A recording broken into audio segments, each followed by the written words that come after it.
Pero teka lang, bakit si mama mo ang lagi mong tinatanong?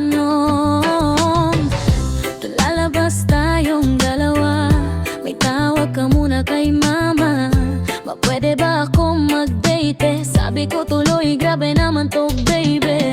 Pag mag-order tayo ng pagkain, text mo pa rin si mama mo rin ma. Chicken ba o fish? Sabi ko baby, ako ang ka-date mo please. Mama's boy ang boyfriend ko, kay mama mo muna bago ako. Pag may lakad tayo sa gabi, may curfew pa rin si baby. Mama's boy ang boyfriend ko, pero love ko pa rin ito.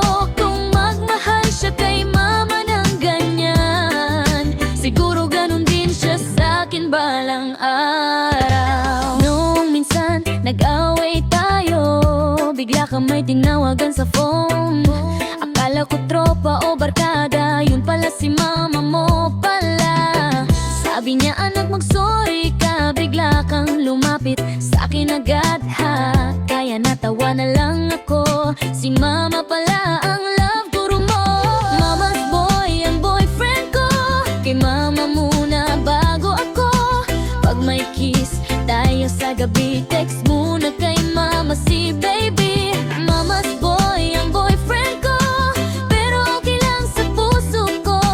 Tatlo na tayo sa love story, ako, ikaw at si mami. Hey boy, relax lang ha, hindi kita inaagaw kay